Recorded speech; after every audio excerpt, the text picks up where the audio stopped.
ভারতের স্থানীয় বাজারে পেঁয়াজের দাম এখন তলানিতে, কিন্তু অবাক করা বিষয় হলো এই দাম কমার পরেও ভারত থেকে এই পেঁয়াজ রপ্তানি হচ্ছে খুবই কম। এমন পরিস্থিতি দেখে দেশটির সরকার ও রপ্তানিকারকেরা হতবাক। ঘটনার মূল কারণ বা যোগসূত্র খুঁজতে গিয়ে পাওয়া যায় চাঞ্চল্যকর সব তথ্য। বাংলাদেশ সহ দক্ষিণ এশিয়ার দেশগুলো আর পেঁয়াজের জন্য ভারতের উপর আগের মতো নির্ভর করছে না। নয়াদিল্লির বারবার রপ্তানি বা নিষেধাজ্ঞায় তার বিরক্ত। 2023 থেকে 2025 পর্যন্ত অন্তত কয়েকবার হঠাৎ নীতি পরিবর্তন করে ভারত, যার মাসুল দিচ্ছে তারা। তাই ভারতের পেঁয়াজের বাজারে অনিশ্চয়তা তৈরি হয়েছে। এদিকে বাংলাদেশ এখন ভারতের বিকল্প হিসেবে বেছে নিয়েছে অন্য দেশকে। এখন বাংলাদেশ বেশি পেঁয়াজ আনছে পাকিস্তান ও চীন থেকে, ফলে ভারতের রপ্তানি কার্যত স্থবির হয়ে গেছে।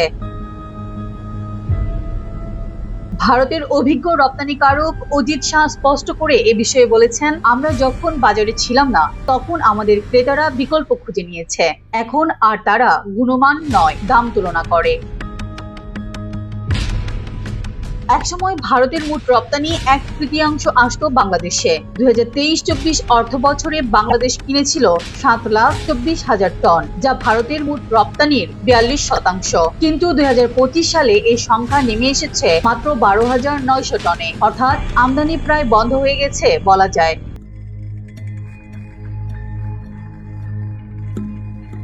ঢাকার রাজনৈতিক পরিস্থিতি এর একটি কারণ হলেও রপ্তানিকারকরা বলছেন, মূল সমস্যা ভারতের ঘন ঘন নীতির পরিবর্তন। বাজার মূল্য বাড়লে রপ্তানি হঠাৎ বন্ধ হবে, ফলে ক্রেতারা মাথা গরম ভারতকে আর স্থিতিশীল সরবরাহকারী হিসেবে দেখছে না। আরো বড় বিষয়, ভারতীয় পেঁয়াজ বীজ বেআইনিভাবে রপ্তানি হয়ে বাংলাদেশ, শ্রীলঙ্কা, পাকিস্তান সহ অনেক দেশকে নিজস্ব উৎপাদনে স্বাবলম্বী করে তুলছে। এ বিষয়ে ভারতের বোর্ড অব ট্রেডের সদস্য পাশা প্যাটেল জানাচ্ছেন ভেতরের কথা। তিনি বলছেন, আমরা শুধু ক্রেতা হারাচ্ছি না, তারা আমাদের বীজ দিয়ে নিজেদের উৎপাদনও বাড়াচ্ছে।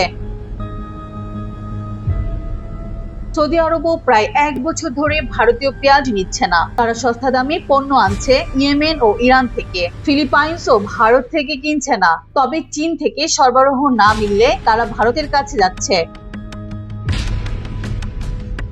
বারবার রপ্তানি বন্ধ, বাজার অনিশ্চয়তা এবং ভারতীয় বীজের বিস্তার, সব মিলিয়ে ভারতের বহু বছরের পেঁয়াজ আধিপত্য এখন বড় চ্যালেঞ্জের মুখে। বিশেষজ্ঞদের মতে, নীতির স্থিতি না হলে ভারত তাদের ঐতিহ্যবাহী পেঁয়াজ রপ্তানির বাজার আর ফিরে নাও পেতে পারে। সিরাজা মনিরা, বার্তা যোগ।